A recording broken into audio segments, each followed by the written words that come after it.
तो चलिए आज भारत की नहीं पूरी दुनिया की सबसे बड़ी खबर पे चर्चा करेंगे कि 5 साल बाद भारत और चाइना कैसे एक टेबल पे आ गया। दुनिया इस समय हैरान है कि क्या भारत और चाइना के रिश्तों में जो तल्खियां थी, जो विवाद थे, LAC लाइन ऑफ कंट्रोल जिसे कहते हैं, इन सारे चीज़ों पे जो विवाद बने हुए थे क्या वो सुलझ जाएंगे। और इसमें रसिया के जो मुखिया हैं पुतिन के द्वारा क्या बीच मान मनोवल करवाई जा रही है, क्योंकि रसिया में ब्रिक्स सम्मेलन चल रहा है। उसी दौरान प्रधानमंत्री नरेंद्र मोदी और शी जिनपिंग के बीच मुलाकात होती है। आपको बता दें कि रूस के कजान शहर में प्रधानमंत्री नरेंद्र मोदी और चीन के राष्ट्रपति शी जिनपिंग के बीच 5 सालों बाद आज 23 अक्टूबर को, ये डेट याद रखिएगा, 23 अक्टूबर दिन बुधवार को द्विपक्षीय बातचीत हुई है। यानी कि दोनों लोग आपस में बात किए हैं, यानी कि भारत और चाइना के मुखिया दोनों आपस में बात किए हैं। दोनों नेताओं ने सीमा विवाद को जल्द से जल्द निपटाने, आपसी सहयोग और आपसी विश्वास को बनाए रखने पर लगातार जोर दिया। यानी कि दोनों तरफ से दोनों चाहते हैं कि ये विवाद समाप्त हो जाए। 2020 में गलवान घाटी में झड़प हुई थी। झड़प के बाद दोनों नेताओं के बीच यह पहली बाइलेटरल मीटिंग थी। 50 मिनट की बातचीत में प्रधानमंत्री मोदी ने कहा, सीमा पर शांति और स्थिरता बनाए रखना हमारी प्राथमिकता होनी चाहिए। हमारी की मतलब भारत और चाइना दोनों की ये प्राथमिकता होनी चाहिए कि जो हमारी सीमा है, इस सीमा पर विवाद ना हो, हमारे देश के सैनिक आपस में लड़े भिड़े ना। आपने पिछले दिनों 1 ही 2 दिन पहले देखे थे कि चाइना की सेना जो थी भारत के कुछ इलाकों में आके वहाँ पे बैठी, चाय नाश्ता की और कुछ देर 1-2 घंटे बैठने के बाद चले गए। शायद चाइना ये देखना चाह रहा था कि क्या वहाँ पर आने के बाद भारत कुछ रिएक्ट करता है, क्योंकि दोनों की मुलाकात होने वाली थी, और कुछ रिएक्ट करता तो चाइना बातचीत करने से थोड़ा सा मुकरता या कुछ भी उसकी प्लानिंग रही हो। लेकिन भारत की तरफ से कुछ नहीं किया गया, सिर्फ उनको ऑब्जर्व किया गया कि चाइना की सेना क्या कर रही है। लेकिन चाइना की सेना जो थी विवादित जगहों पर आई और फिर 1-2 घंटे घूम टहल के वापस चली गई। यानी कि मामला कहीं ना कहीं दोनों तरफ से भी ये किया जा रहा है कि शांति बहाल हो जाए। और आपको पता ही है कि गलवान में जो झड़प हुई थी कितना बड़ा मामला दुनिया में बना था। और सबसे बड़ी बात ये निकल के आ रही है कि प्रधानमंत्री मोदी ने ये कहा कि आपसी विश्वास, आपसी सम्मान और आपसी संवेदनशीलता हमारे संबंधों की नींव बने रहनी चाहिए। मुझे पूरा विश्वास है कि हम खुले मन से बात करेंगे और हमारी चर्चा कंस्ट्रक्टिव होगी। प्रधानमंत्री नरेंद्र मोदी और शी जिनपिंग के बीच में जो वार्ता हुई उसके कुछ अंश हमने अपने वेरीफाइड फेसबुक पेज पर या फेसबुक चैनल जो भी कह सकते हैं, वैसे तो मैं आपको मोहन पाठक बुलाता हूं, मेरा नाम अविनाश पाठक है। तो अविनाश पाठक नाम से फेसबुक जो है वेरीफाई है, ब्लू टिक लगा हुआ है, वहाँ पर वो वीडियो पड़े हैं। तो हम अब मिक्स तरीके से काम करने वाले हैं। कुछ चीज़ें जो हैं फेसबुक पर भी आपको मिलेंगी, कुछ चीज़ें आपको यूट्यूब पर मिलेंगी। तो उस वीडियो को अगर आप देखना चाहते हैं तो इसी यूट्यूब चैनल को आप ओपन करेंगे तो यहाँ पर भी आपको लिंक मिल जाएगा। यहीं से लिंक से आप डायरेक्ट हमारे फेसबुक पेज पे जा सकते हैं और वहाँ पे वो वीडियो वार्ता देख सकते हैं। बाकी कुछ चीज़ें रील्स में हमने यहाँ पे डाली हुई हैं, तो यूट्यूब पर भी आप 2 रील्स के माध्यम से प्रधानमंत्री मोदी ने क्या बातें कही वो जान सकते हैं। बाकी चीज़ें तो हम आपको बता ही रहे हैं। प्रधानमंत्री मोदी ने कहा कि हम 5 साल बाद औपचारिक रूप से बैठक कर रहे हैं। पिछले 4 सालों में सीमा पर पैदा हुई समस्याओं पर जो सहमति बनी है उसका हम स्वागत करते हैं। सीमा पर शांति बनाए रखना हमारी पहली प्राथमिकता होनी चाहिए। इससे पहले चीन के राष्ट्रपति शी जिनपिंग ने कुछ बातें कही। उन्होंने कहा कि दोनों देशों को अपने मतभेदों को सही तरीके से संभालना चाहिए। हमें अपने विकास के सपनों को साकार करने के लिए कम्युनिकेशन और आपसी सहयोग को मजबूत करना चाहिए। भारत और चीन को अपने संबंधों को स्थिर बनाए रखने के लिए एक दूसरे के साथ मिलकर काम करनी चाहिए या काम करने की ज़रूरत है, जिससे दोनों देशों के विकास लक्ष्यों को पूरा करने में मदद मिल सके। आगे क्या कहा गया, क्या हुआ? सीमा विवाद को सुलझाने के लिए दोनों देशों के विशेष प्रतिनिधि जल्द ही ठीक समय मिलते ही आपस में बैठक करेंगे। इसमें भारत की तरफ से NSA अजीत डोभाल और चीन की तरफ से विदेश मंत्री वांग यी होंगे। तो इस प्रकार से ये वार्ता कहीं ना कहीं सार्थक परिणाम निकल के आई। आपको बता दें कि इस बैठक से पहले कुछ बड़ी चीज़ें हुई। उन बड़ी चीज़ों में थोड़ी सी मैं शुरू से आपको अपडेट दे दूं कि क्या क्या चीज़ें होने वाली है। प्रधानमंत्री नरेंद्र मोदी इससे पहले क्या क्या बोला था, ये सारी चीज़ें आपको बता दें। शुरुआत इस प्रकार से होती है कि प्रधानमंत्री नरेंद्र मोदी और दुनिया के जो भी राष्ट्राध्यक्ष थे वो एक्सपो सेंटर, यानी जो रसिया का कजान एक्सपो सेंटर था, वहाँ पहुँचते हैं और वहाँ पे लगातार चर्चाओं का दौर चालू होता है। ब्रिक्स की प्लेनरी सेशन जिसे कहते हैं एक तरह से बंद कमरे की मीटिंग शुरू होती है और ये 1.5 से 2 घंटे तक चलने की बातें थी। उस बीच एक बड़ी बात हुई कि प्रधानमंत्री नरेंद्र मोदी जब सब लोग एक कतार में खड़े होकर एक फ़ोटो सेशन होता है तो उसमें ये थे, क्या नाम है इनका, यूएई के यूनाइटेड अमीरात के जो थे ये राष्ट्रपति शेख मोहम्मद बिन जायद अल नाहयान को अपने पास बुलाते हैं और उनसे बातचीत करते हैं। ये भी कहीं ना कहीं सुर्खियाँ बनती है। इस बीच पुतिन ने जो बातें कही हैं उसको आप जानिए कि पुतिन ने कहा कि 30 से ज़्यादा देशों ने ब्रिक्स से जुड़ने की इच्छा जाहिर की है। बैठक में इन्हें लेकर चर्चा होगी और हम कोशिश करेंगे कि नए देशों को जोड़ने से संगठन की क्षमता पर असर न पड़े। पुतिन ने यह भी कहा कि दुनिया अब मल्टीपोलर वर्ल्ड ऑर्डर की तरह बढ़ रही है। पुतिन ने यह कहा कि ब्रिक्स देशों को साथ लाने में ग्लोबल साउथ की बड़ी भूमिका है। ब्रिक्स अच्छे पड़ोसी देशों का एक संगठन है, यानी कि ये सारी चीज़ें निकल के आ रही हैं। वहीं चाइना की तरफ से ये बातें निकल के आई कि चीन जो है अगले ब्रिक्स देशों में अगले 5 साल के दौरान 10 स्टडी सेंटर खोलेगा। तो ये एक बड़ी पहल है चाइना की तरफ से। यानी कि शी जिनपिंग जो हैं उन्होंने जंग रोकने के लिए दबाव बनाने की ज़रूरतों पर भी चर्चा की। उन्होंने कहा, यानी कि चीन के राष्ट्रपति शी जिनपिंग ने ये कहा कि दुनिया उथल पुथल भरे बदलाव से गुजर रही है, हमें शांतिपूर्ण ब्रिक्स बनाने की ज़रूरत है। गाजा और लेबनान में हमें सीज फायर पर जोर देना होगा। यूक्रेन जंग पर उन्होंने कहा कि हमें जल्द संकट का समाधान निकालना होगा। जिनपिंग ने कहा कि हमें आपस में आर्थिक सहयोग बढ़ाने की ज़रूरत है, साथ ही ग्लोबल साउथ का देशों का प्रतिनिधित्व बढ़ाना होगा। चीन ब्रिक्स देशों के साथ ग्रीन इंडस्ट्री, क्लीन एनर्जी और ग्रीन मिनरल के लिए सहयोग बढ़ाना चाहता है। ये चाइना की तरफ से अपने बातें रखी गई है। वहीं प्रधानमंत्री नरेंद्र मोदी ने क्या कहा, क्योंकि पूरा फोकस दुनिया का चीन और भारत पर ही टिका हुआ था। प्रधानमंत्री मोदी ने संबोधन के दौरान कहा कि नए देशों का स्वागत किया जाना चाहिए। उन्होंने कहा कि नए स्वरूप में विश्व की 40% मानवता और लगभग 30% इकोनॉमी का प्रतिनिधित्व करता है। पिछले 2 दशक में संगठन ने अनेक उपलब्धियां हासिल की हैं। मुझे उम्मीद है कि ब्रिक्स वैश्विक चुनौतियों के लिए और अधिक प्रभावी माध्यम बनकर उभरेगा। मोदी ने कहा कि नए स्वरूप में ब्रिक्स $30 ट्रिलियन से भी ज़्यादा की इकोनॉमी है। यह सभी चुनौतियों से निपटने में सक्षम है। मोदी ने कहा कि मौजूदा वक्त में दुनिया युद्ध, आर्थिक संकट, क्लाइमेट चेंज और आतंकवाद जैसे चुनौतियों से जूझ रही है। तकनीक के तौर पर या तकनीक के इस दौर में साइबर सिक्योरिटी, डीप फेक जैसी अलग अलग चुनौतियां हैं। ऐसी स्थिति में ब्रिक्स को लेकर कई उम्मीदें हैं। वैसे डीप फेक जैसे मामलों पर प्रधानमंत्री नरेंद्र मोदी पिछले 1-2 सालों से लगातार चर्चा करते आ रहे हैं। 1 साल से तो बिल्कुल चर्चा कर रहे हैं। मोदी जी ने यह भी कहा कि यूपीआई पेमेंट्स जो हम लोग ऑनलाइन पेमेंट्स करते हैं, जैसे गूगल पे हुआ या जो भी चीज़ें हैं ऑनलाइन पेमेंट्स करने के जो हमारे माध्यम हैं, उसकी उपलब्धि के बारे में भी उन्होंने चर्चा की। उन्होंने कहा कि यूपीआई पेमेंट्स भारत की एक बहुत बड़ी उपलब्धि है। भारत ब्रिक्स देशों के साथ यूपीआई सिस्टम शेयर करने के लिए तैयार है। दूसरे देशों ने भी इसे अपनाया है। उन्होंने मिशन लाइफ एक पेड़ माँ के नाम अभियान से जुड़ने के लिए ब्रिक्स देशों को न्योता भी दिया है, यानी कि अपनी माँ के नाम एक पेड़ लगाइए, इसका न्योता। भारत में तो ये अभियान चल ही रहा था और हमारे घर पे भी हमारे बड़े भाई साहब ने 2-3 पेड़ लाए, उसको लगाए भी हैं। तो आपने भी अगर पेड़ नहीं लगाया है, ठीक है, आप मोदी जी को पसंद करते हैं या नहीं करते, वो बात दूसरी है। वैसे भी एक पेड़ आप अपनी माँ के नाम पे या अपने परिवार के किसी भी सदस्य के नाम पे लगा सकते हैं। जब हम किसी सदस्य के नाम पे लगाते हैं तो उसकी सुरक्षा और उसके संरक्षण की जिम्मेदारी हमारी बन जाती है। ये चीज़ें कहीं ना कहीं इसलिए इमोशन को टच कराया जाता है। तो उन्होंने पूरी दुनिया को भी एक पेड़ माँ के नाम लगाने की कहीं ना कहीं एक तरह से न्योता दिया, उनको निमंत्रित किया।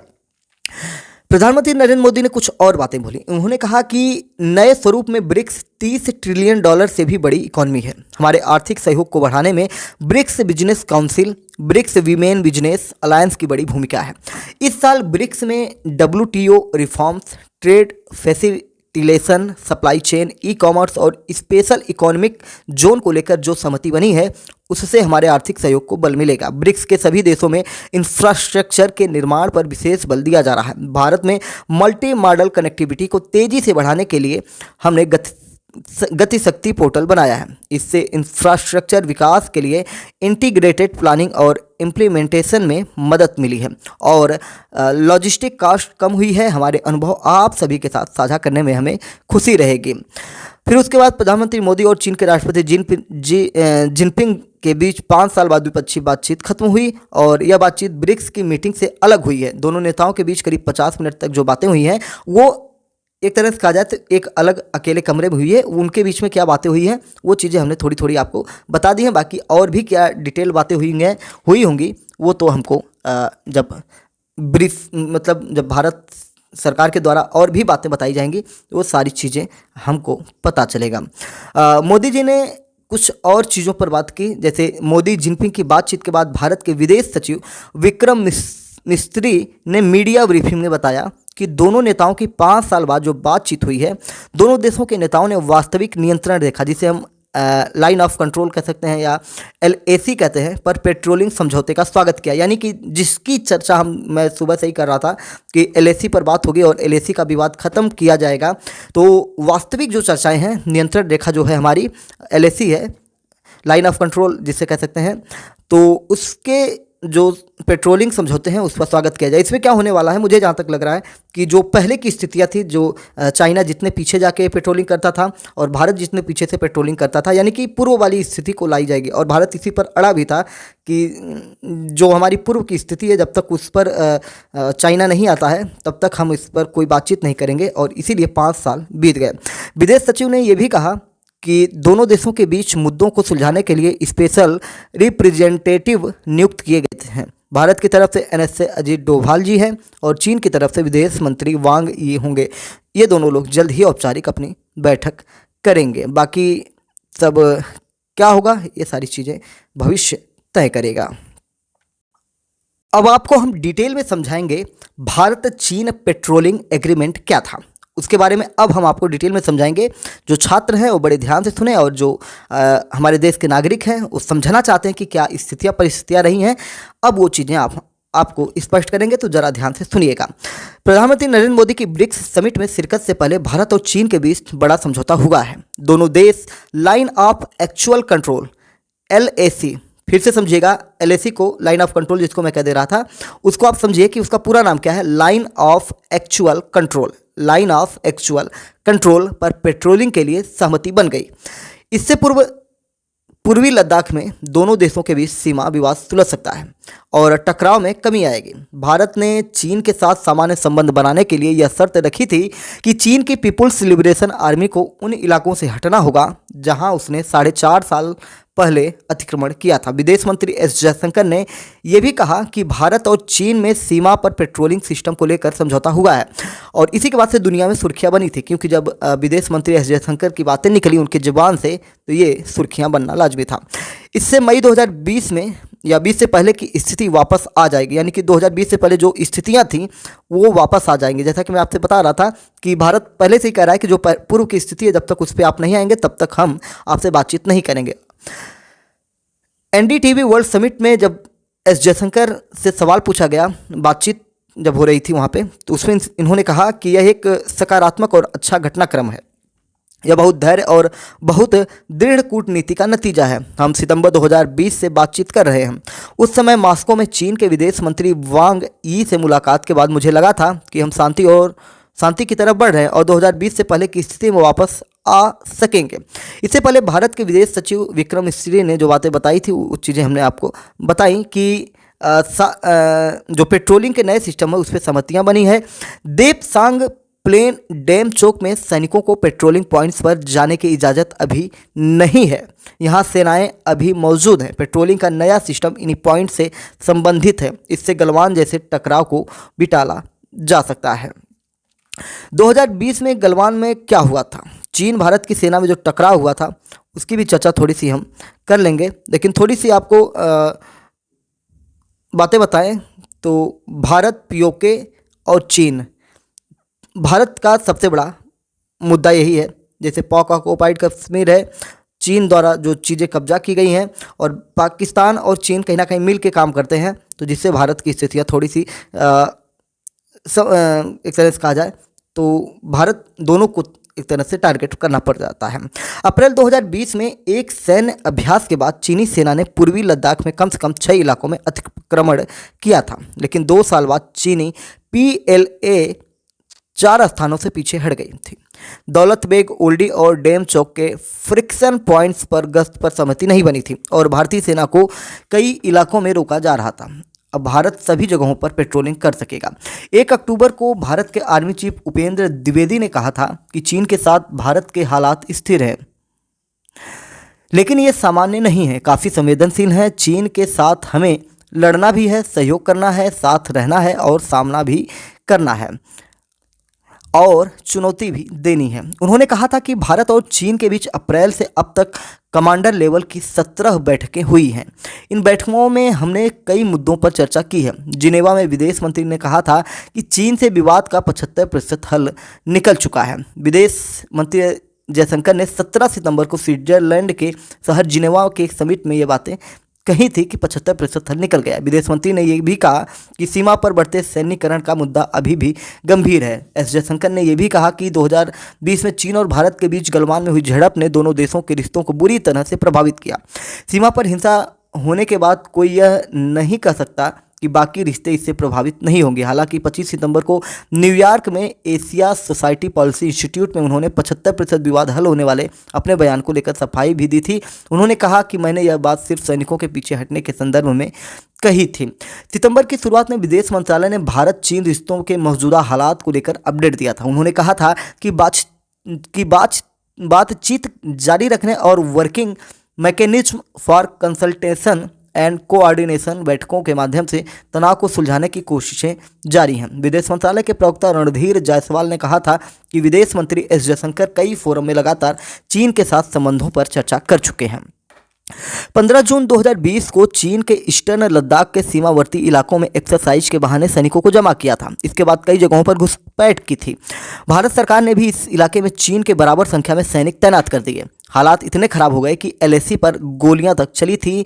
इसी दौरान 15 जून को गलवान घाटी में चीनी सेना के साथ एक झड़प हुई जिसमें भारतीय सैनिक शहीद हुए। बाद में भारत ने भी इसका मुंहतोड़ जवाब दिया। भारत के 20 सैनिक शहीद हुए थे। इसमें करीब 60 चीनी जवान मारे गए थे। भारत के 20 सैनिक और चीन के 60 सैनिक। और चाइना को उसी समय अंदाजा लग गया था कि भैया अब ये वो वाला भारत नहीं है जब धोखे से हमने इस पर हमला कर लिया था। तो ये सारी चीज़ें निकल के आई। भारत के विदेश मंत्री एस जयशंकर और चीन के विदेश मंत्री वांग यी के बीच लाओस में एक अहम बैठक हुई। इसमें नेताओं के बीच भारत चीन सीमा विवाद पर चर्चा हुई। एस जयशंकर ने चीनी विदेश मंत्री से LAC और पहले हो चुके समझौतों का सम्मान करने की बात कही। एस जयशंकर ने कहा था कि संबंधों को स्थिर करना ही दोनों देशों के हित में है। उन्होंने वांग यी से भारत चीन संबंधों को फिर से बहाल कराने या करने की राह में सीमा विवाद को मुख्य वजह बताया। उन्होंने कहा कि सीमा पर जैसे हालात होंगे वैसे ही हमारे रिश्तों में चीज़ें दिखाई देंगी। अच्छा, भारत और चीन के बीच में जो वार्ता हो रही है इसका सूत्रधार कौन है? तो इसका सूत्रधार है भैया पुतिन जी, रसिया के जो सर्वेसर्वा हैं। रूस के विदेश मंत्री सर्गेई लावरोव ने ब्रिक्स समिट से ठीक पहले कुछ बातें कही थी। उन्होंने कहा था कि रूस, भारत, चीन यानी कि RIC यानी कि रसिया, इंडिया और चाइना, रिक कह सकते हैं इसको, ठीक है। तो जो रूस के विदेश मंत्री हैं सर्गेई लावरोव, उन्होंने कहा कि रूस, भारत और चीन तिकड़ी को लेकर उन्होंने जो बयान दिया था वो आपको बताना चाहूँगा। आपको बड़ा इंटरेस्टिंग लगेगा कि किस प्रकार से रसिया ने कमाल कर दिखाया। उन्होंने कहा कि पिछले कुछ सालों से ये देश औपचारिक तौर पर नहीं मिले हैं लेकिन आज भी एक मजबूत संबंध रखते हैं। लावरोव ने कहा कि 1990 के दशक में रूस, भारत, चीन तिकड़ी की नियमित बैठकें आयोजित करने की पहल हुई थी। यानी कि भारत, रसिया और चाइना तीनों, सिर्फ ये 3 देश आपस में बातचीत करें, आपस में बैठें और संबंधों को मधुर करते हुए अपने विकास यात्रा को आगे बढ़ाएं। बाद में इस तिकड़ी का विस्तार हुआ जो आगे जाकर ब्रिक्स बना था। यानी कि ब्रिक्स की शुरुआत वहीं से हुई थी। भारत, चीन और रसिया के जो वार्ता थे उनमें वृद्धि करते हुए जैसे कि अभी भी कई देशों को शामिल करने की बातें हो रही हैं।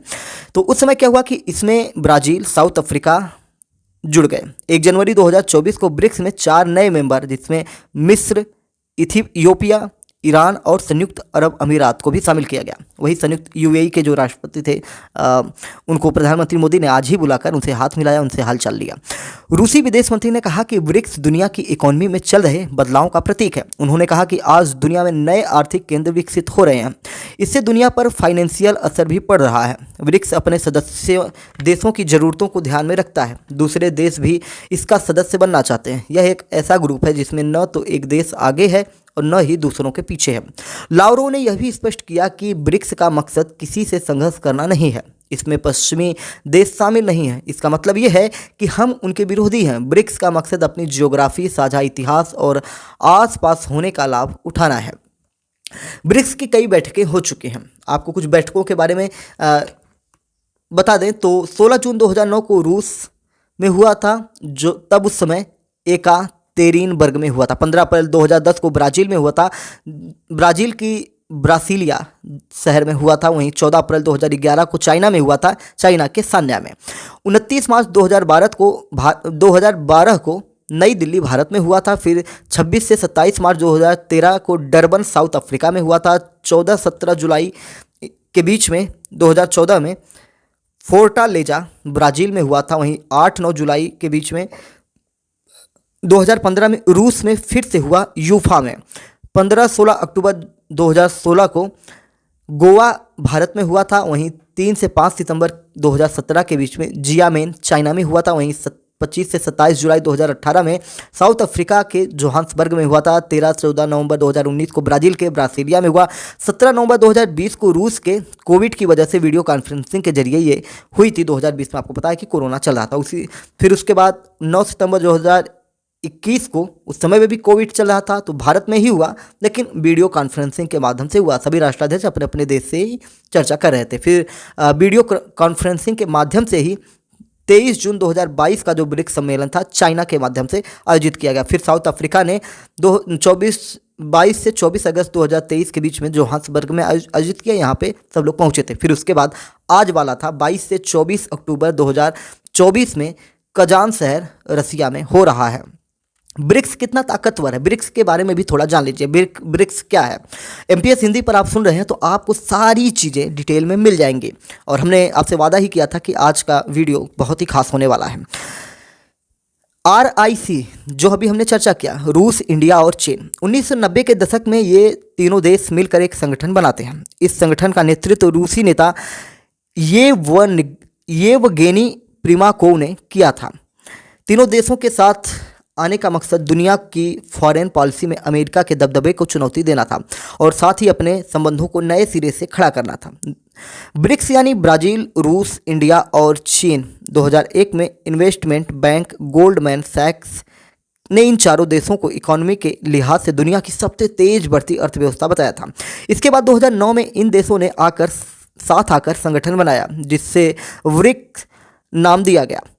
ब्रिक्स यानी ब्राज़ील, रूस, इंडिया, चीन और साउथ अफ्रीका। 2010 में अफ्रीका महाद्वीप को रिप्रेजेंट करने के लिए साउथ अफ्रीका को इस संगठन का हिस्सा बनाया गया। तब इस संगठन को अपना आखिरी स्वरूप मिला और ये ब्रिक्स से ब्रिक्स कहलाया। आज EU को पछाड़कर ब्रिक्स दुनिया का तीसरा ताकतवर आर्थिक संगठन बन गया है। ईंट जैसी मजबूत इकोनॉमी की वजह से नाम पड़ा ब्रिक्स। देश 2000 के दशक में ब्राज़ील, रूस, इंडिया और चीन, ये चार देश तेजी से आर्थिक विकास कर रहे थे। इनकी आर्थिक मजबूती को देखते हुए इन्हें एक साथ मिलाकर ब्रिक यानी ईंट कहा गया। 2001 की बात करेंगे, ठीक है। 2001 में ब्रिटिश इकोनॉमिस्ट जिम ओ'नील ने इन्वेस्टमेंट बैंक गोल्डमैन सैक्स में काम करते हुए यह शब्द गढ़ा था। शुरुआत में यह शब्द केवल ब्रिक था। इस अंग्रेजी शब्द को हिंदी में ईंट कहा जाता है। 2009 में ब्राज़ील, रूस, इंडिया और चीन ने मिलकर ब्रिक नाम से एक संगठन बनाया। फिर उसके बाद 2010 में संगठन में साउथ अफ्रीका भी शामिल हुआ, जिसके बाद इसका नाम ब्रिक्स हो गया। 2 बार हमने इस बातों को बताया और उम्मीद है कि अब आपको ब्रिक्स के बारे में भी पता चल गया होगा कि ब्रिक्स है क्या। ये सारी चीज़ें उम्मीद है कि आपको समझ में आई होंगी और MPS हिंदी आपको आज पूरा डिटेल में ब्रिक्स सम्मेलन 2024 के बारे में बता दिया है और चाइना भारत के जो बीच में मामले थे उनकी भी चर्चा की। लाइन ऑफ जो कंट्रोल है उसके बारे में भी हमने चर्चा की, ठीक है। तो LAC का पूरा क्या नाम है उसको भी हमने आपको पीछे बताया कि LAC का पूरा क्या नाम होता है। तो बताइए LAC का पूरा नाम क्या होता है। तो इसका पूरा नाम होता है लाइन ऑफ एक्चुअल कंट्रोल। तो चलिए फिर मिलते हैं एक बड़ी अपडेट के साथ। तब तक के लिए आप जुड़े रहिए हमारे साथ एमपीएस हिंदी के साथ, जिससे आपको चीज़ें मिलती रहें। पीछे भी बहुत सारी चीज़ें हैं जिससे आपको बहुत कुछ सीखने समझने और दुनिया को, भारत में चल रहे मुद्दों के बारे में जानकारियाँ प्राप्त होंगी। अपने विचारों को भी कमेंट बॉक्स में बता सकते हैं। जय नमस्कार, भारत माता की जय। अपने दोस्तों में वीडियो को शेयर करिए जिससे उन्हें इन चीज़ों के बारे में भी जानकारी मिले। आपके घर में बच्चे हैं तो उनको भी ये सारे वीडियो सुनाया करिए, जिससे उनके कहीं ना कहीं मेंटल लेवल में वृद्धि होगी, उनका मानसिक विकास होता रहेगा। जय हिंद, नमस्कार, भारत माता की जय।